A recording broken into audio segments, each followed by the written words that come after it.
be able to give yourself a financial aid to study any course of your choosing in the universities abroad. Engineer S. Kabir has already introduced me. My name is Hamza Sulayman Abdullahi from the Mechanical Engineering Department of Bayero University, Kano. So I will just go right into it. If you can see, we are going to discuss the following: introduction and what do scholarships look for in you, and also what do you need to do to get those scholarships, the requirements, the do's and don'ts, and examples to some of the foreign scholarships available. Then how to subscribe to scholarship alert, where you can be receiving emails from some websites when the scholarship is open. So without further ado, we will go into it. Like, what is a scholarship? A scholarship can be defined as an award of financial aid for a student to further their education. Are awarded based on different types of criteria, which reflects the values and purpose of the donor, that is the body or the company or the government that is providing the financial aid. Usually we do it to support some core values we want to improve or share with the world. So scholarships are awarded at various degree level, from bachelor's, that is undergraduate, up to the doctorate. They are offered by governments, non-government organizations, universities, and other companies. It can be partial, that is, they can give you the financial aid to cover some part of the expenses. For example, they can give you money to pay for the tuition fee, but you have to pay the hotel accommodation yourself, you have to feed yourself. Or it can be fully funded. By fully funded, I mean they can be able to pay the hostel, the accommodation. They can even give you money to be spending for your day-to-day activities. Some scholarship even include a return ticket that you can go, that you can come from your country and go back after graduation. That is what we mean by fully funded scholarships. Next, the scholarships, are classified based on some conditions. Like the first one here is merit-based. The merit-based is based on a particular set of criteria. For example, the student academic performance, artistic performance, or athletics. Like if you look at the United States, they have scholarship based on sports. Like if you are good in a particular sport, you can be able to get that scholarship. The most common merit-based scholarships are the ones that recognize the academic achievement or high scores on standardized tests. Usually they check your CGPA. If it is good, then the other things follow. There are other things after the CGPA, but your CGPA usually brings you to the top of the list. Then you can add other values, which we are going to look at in the next few slides. Most such merit-based scholarships are paid directly by the institution the student attends, rather than issued directly to the students. Like if you get the scholarship, you will be paying the university that you are going to study, not to you directly. And full scholarships include, like I said before, living allowances paid to the student in addition to the school fees. There are student-specific scholarships, which you have to initially qualify based on gender, race, religion, and family. One of the ones that you guys already know, I think, African Development Bank scholarship. There is Islamic Bank scholarship. All those things, you have to come from a particular set of people before you even apply. One example here on the slide is the Gates Millennium Scholars. This is aimed for, the minority groups in the United States, like the African American, American Indian, Asian Pacific, and the Latino students who enroll in their colleges and universities. There is another one which is a career specific. These scholarships are college or university awards to students who plan to pursue a specific field of study. Like this scholarship is only for those who want to study, let's say, water resources engineering. Like for example, a government can find out that there are a gap of for particular thing. Let's say there are the doctors. We need a lot of doctors in Nigeria, so the government can form a scholarship just for only those who want to study medicine. So this is the kind of things that are referred to as career-specific scholarship. There is college-specific where you can only take it at a particular college, and this is just a hint that some scholarships require you to sign a bond. A bond is that if you take that money, you have to work for the employer, I mean the one who give you the scholarship for a particular year or time before you go. An example is like the bond in the petroleum trust fund, the PTDF scholarship. The bond usually say that you have to work in the petroleum industry for a minimum of I think 3 years. Then you, even if you want to change careers, then that is when you can change. There are some brand scholarships where you can get scholarship from brands. By brand, you mean like a big companies that they want to promote their brands and they can give scholarships. So what do scholarships look for in you? Like the scholarship you want to apply, what do they expect from you? The first thing, like I said, what will get you to the door is your strong academic background. If you have a strong academic background, which means you have good CGPA, then you can stand out from the rest and it shows you your strength and capacity to excel. That is the first step. The second step, if you had work experience, it will be an added advantage. So you become again closer to the top of the list. Work experience shows that it demonstrates confidence, readiness to take responsibility, and initiative taking. Another one is the community service. If you do community service, it shows that you are civic minded, you care for others, and also you care to make a difference. So with this, it will also move you closer to the top of the list. If you have leadership skills, then this is another added advantage. So you should try to make your CV to reflect at least these 4 things. You have your academics, you have your work experience, you have the community service if you have one, you have leadership skill. For example, the work experience, like I tell most of my students, like even if you are a student, there are a lot of chances for you to do internship. Instead of you to go home and stay for 3 months or 2 months, just relaxing, playing video games and what have you, you can just go and do something that you can earn you a certificate showing that you have work experience. Because if you graduate after spending 4 years in the university and you don't have at least 6 months worth of working experience, when you are filling any of the application, you have to select 0 as your work experience. But if you have 6 months, you can take it as less than a year. There is option for less than a year, then you can select that. Community service, you have to just look at your local community.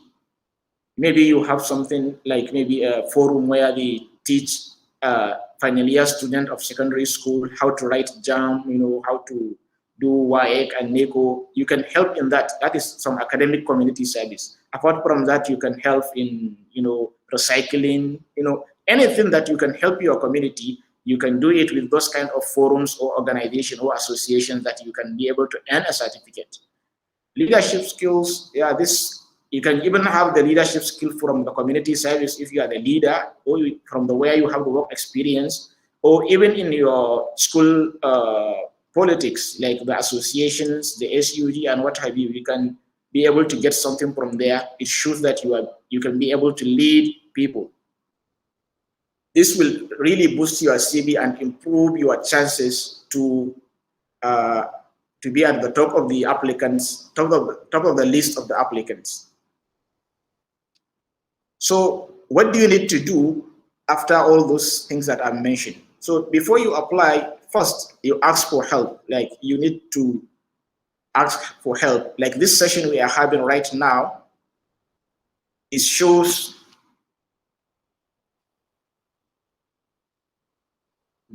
it shows that you want to know something about applying for scholarships.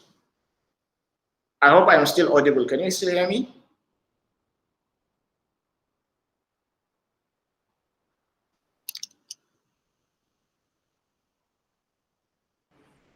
Yes, sir, we can still hear you. Okay, let me continue then. So you learn from successful applicants. Anybody that you know has applied and get successfully got the scholarship, you can ask them for ideas, questions. But one thing you have to refrain from is using exactly what they wrote to apply to use it for your application. Usually, those people reviewing your applications will know that this is copied, because when one person copy, there is a chance that other 100 people will copy the same thing. Reach out to the funders directly. This is easy now. You can just go to the website and read whatever you want to know about the particular scholarship. And one important thing is to tweak your resume based on the information you find from the website. You cannot use one resume for all types of applications. I know many of people are doing this.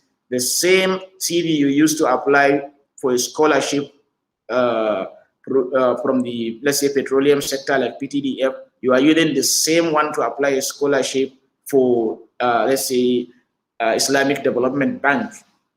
Their goals are different. So you cannot use a CV that is designed for this one and use it for the other one. You have to tweak your CV to highlight the points that you think are important to that organization you are applying the scholarship from. To work on your story means, usually there is a question they ask you: why do you think you deserve this scholarship? So on this case, you have to make your story. If, like, for example, the scholarship is based on minorities, then you have to show that indeed you are from a minority. Or if it is for those people in particular, region, you have to demonstrate that you are from that region. And if it is targeted for low-income families, you can also have to show that. Engage your referees early. Like, in the process, you really need at least 2 referees, but I recommend getting 3 referees early so that you have your reference letter or recommendation letter ready to be able to apply for those scholarships. I recommend having 2 referees from the institution you are currently in, and maybe 1 outside the university who can comment on your character. Then mark your calendar. That is just, follow the dates and plan appropriately. That is before applying. While applying, the first thing is you have to apply multiple times, not just apply for one, unless you are really, really confident that you can, get the scholarship, because you think you are better than all other students, which is very difficult to, confirm that. So you have to apply multiple, not the same scholarship, like different types of scholarship. That is what we mean by apply, apply, apply. Identify all the needed sections of the application. Do not skip any step. Take your time to write your essay. If the application requires an essay, just take your time. Use the tools, to show that you know what you are saying. Good English, and also to the point. You demonstrate your passion by writing from your heart. Yeah, if you write with the thinking coming from your mind, you can be able to write something good. You ensure you complete all sections. Don't skip any section. Even sometimes when the section they say is optional, just if you have something to say about that section, write something. Ensure you complete all sections and attach all requirements, and then you can have an unconditional offer. After you apply, you have to be positive and optimistic that you will get it, and prepare your mind for all possibilities. They say, like, plan. Okay. My screen is gone, I think. Let me just try and fix it. Sorry.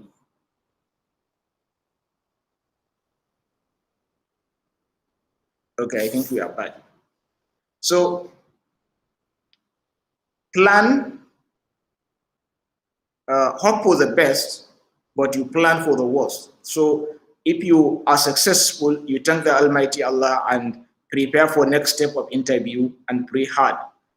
If you are unsuccessful, then don't despair. You have to reevaluate yourself and learn and move on and plan for the next cycle. That usually every year is going on. So if you didn't get it this year, you can try next year, and definitely you will learn a lot from what happened last year, and you can rectify your mistakes.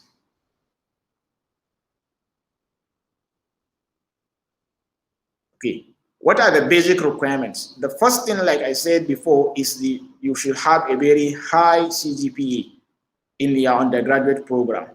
In some cases, standardized tests are required, and the basic requirements can be seen in this slide. Most of the universities abroad require this English language requirement, the IELTS or TOEFL, which shows that you can be able to read and write, and communicate and understand in the English language. So if you know you are applying for the particular university that requires this kind of thing, you have to read ahead, plan ahead, write the exam and get the score. The score, usually they stated it, like if it is IELTS, they will say band. There is a band 1 up to 6. So some require 5, some require band 4. You just look at the scholarship and know where you want to, how much do you want to score. If you can score all. The TOEFL also has some marks, the electronic one and now all it is electronic, like CBT test. So you try that. Some universities require the standardized tests like the ACT or SAT, usually for American universities, and the graduate record examinations is also required in some universities. Lastly, you have to write something called statement of purpose.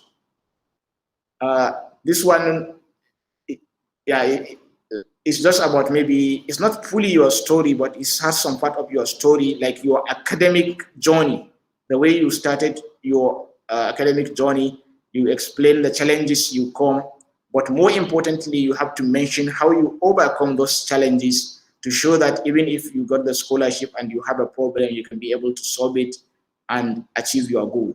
And so you have to write a such proposal on the topic of interest, even though it may not necessarily be the topic you will study, but you can still write a proposal. There are millions of templates or samples online that you can reference to write on any particular topic.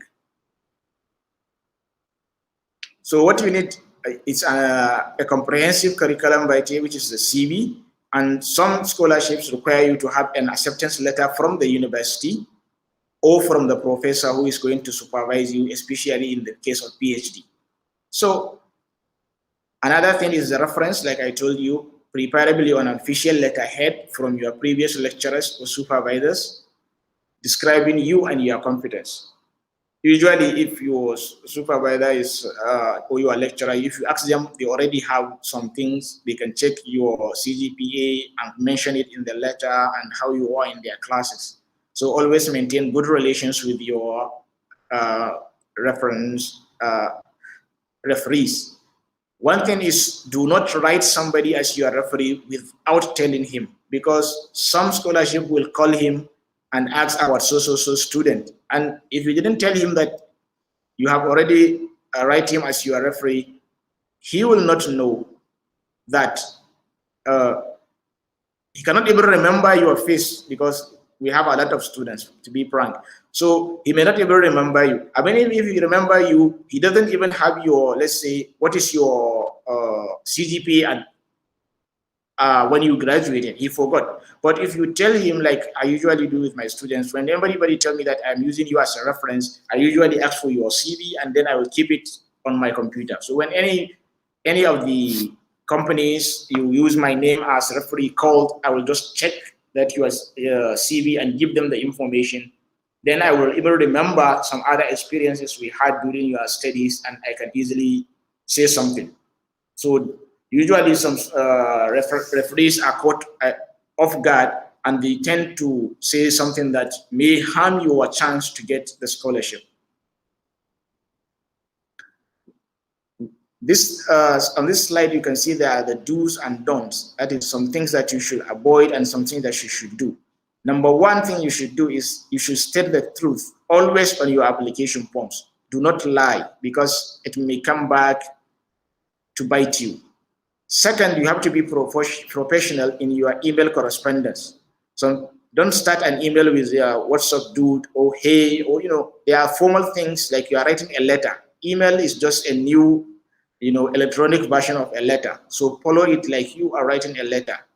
You have been taught how to write a letter since you are in SS1, I think. So you can be able to do that now professionally. 3, never send an email seeking acceptance letter to professors as a group. Some people do this. They go to a website and get the list of all the lecturers in that particular department, and then they will come to their email and paste that email's addresses and send the email all at once. What happened in this case is those staff usually communicate in their department before employing international students. So when they see that you have sent them all the same email to all of them, they will think that so you don't even know what you want to study, because all those professors are doing research in different fields. So how can you want to be in this group and in that group and on that group? It becomes like you are just chatting in a WhatsApp group, which is not professional. So you have to write an email to one professor at a time, then tell him that I hope you consider my application. Then, however, if you have already filled your quota of students for this session, kindly let me know so I can contact another professor in time. Usually when they see this statement in your email, they immediately tell you that, okay, I cannot take students this year because I have already taken 5 students. I don't want to take more. So you can email the next professor. But if you keep sending email to all of them at the same time, the same department, it usually backfires and they will all not respond to you. Another one is send one application per university or organization. So don't do multiple applications. Yes, it shows confidence that you want to get it. You can get it. You are eligible. You are past the requirements. Like if the university is taking applications, don't just go and write 2 applications or 3. Some people will think that they will increase their chances. It's not a lottery. This is something that each application has to be read and considered. As soon as they check your passport number is the same for multiple applications, they will disqualify you. So please don't do that. Another thing is use professional email IDs, like with your name or initials. Don't use something written here like partycrasher99@gmail.com. This is the kind of emails you open when you are, say, in secondary school and in early university days, Don't use that. Use a professional email. Like if your name is, like me, my name is Hamza Sulayman Abdullahi. I use my email as hsabdullahi@whatever.com. So you can just use any of the service providers, but use something reasonable. You can write your name. If somebody has already used it, you can find another version of it. Lastly, one thing is you have to respect time. If the interview is by 8 a.m., for example, usually online, Skype, Zoom, Google Meet, whatever, you have to log in at least 15 minutes before that time. So you have a time to check your microphone is working, your camera is working, everything before they come online. Because when they come online and you are not able to set things up, if they go, that is the end of it. Because many people are on the line waiting for that to happen. And they cannot just waste another minute waiting for you to fix your camera or fix your network. So we are going to look at some of the foreign scholarship opportunities available. One, we start locally, the Petroleum Technology Development Fund, or PTDF. It is annually, usually from, I think, December, January, it starts the application till March, I think, or something like that. But just check their website it is for masters and PhD for any course that is you can be able to work in the petroleum sector, including engineering, geology, science, and management. I think it includes law now. You can even do that. Another one is the JD Scholarship, which is offered by the University of Oxford and Cambridge. You can check this website. It's for undergraduate studies. The Swedish Institute Study Scholarship. This is by the Sweden government that you can apply for in some selected universities. About 300 scholarships are given to qualified graduates each year. They cover the tuition fees, living expenses, and insurance for all scholars. There is the Chevening Scholarship, which is for the Commonwealth countries, provided by the UK government. This is very popular. I know most of you have heard about it. Yeah, it's a very nice scholarship, fully funded with other benefits. The Australia Award Scholarship. This is also by the Australian government. You can get bachelor's, master's, and PhD, and it's a, I think, yeah, it's a fully funded scholarship. There are some universities that offer scholarship, like the King Fahd University in the Kingdom of Saudi Arabia, and the King Abdullah also in the same kingdom, and some universities, multiple universities in China, including Zhejiang University also. So all these scholarships have specific time for application in a year.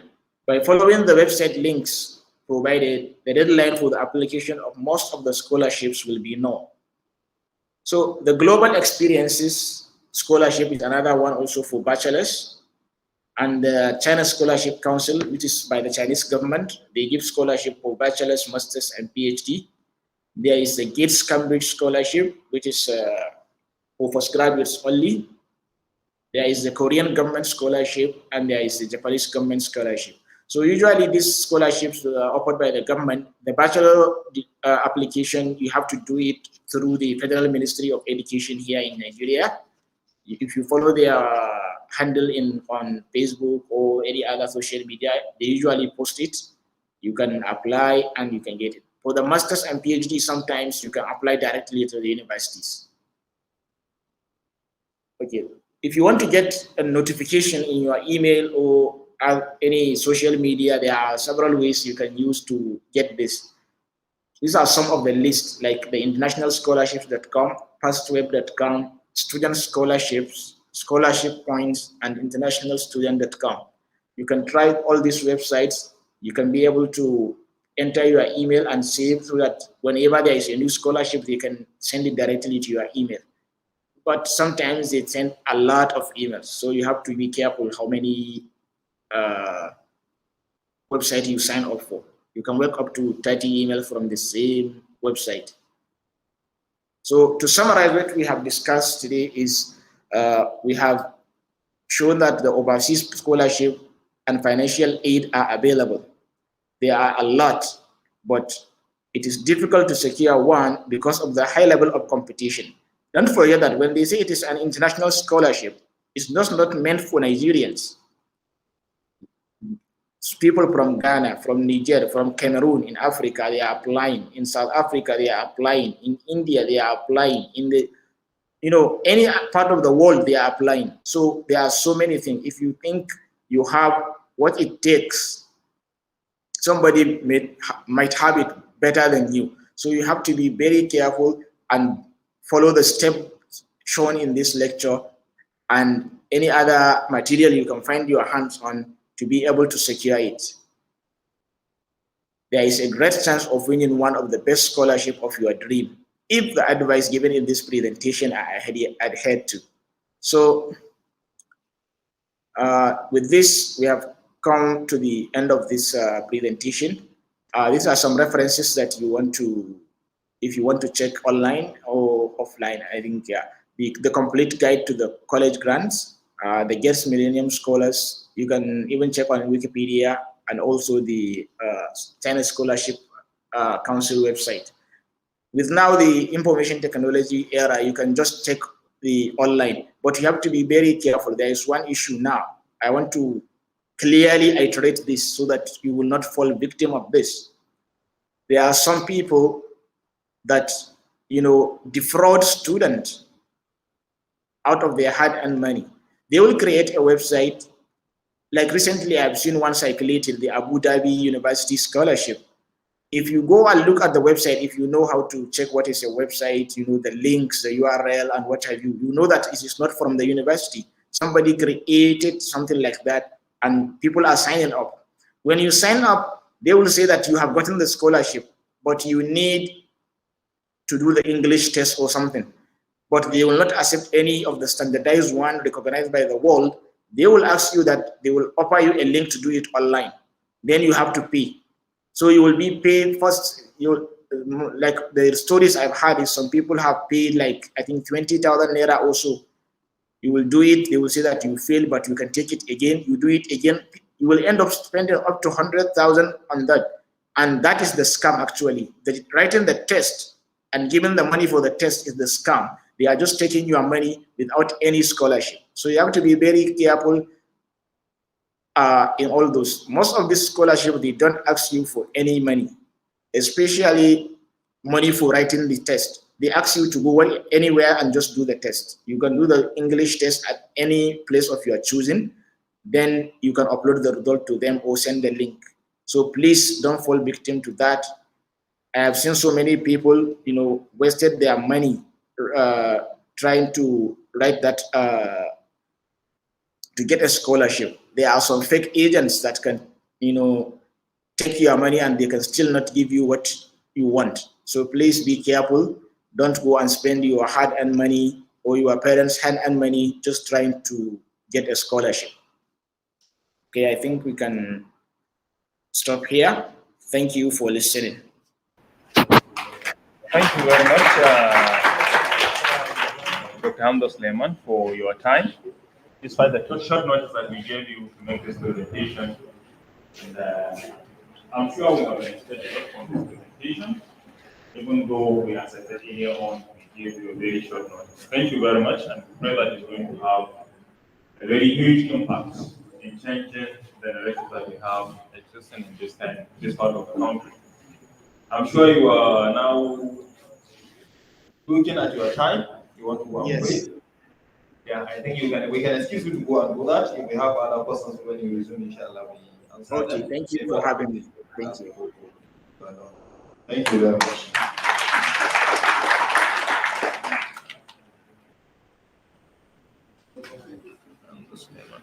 I think let me call it up.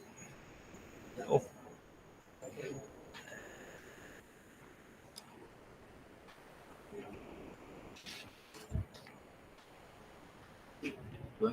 Yeah, I want to stop recording.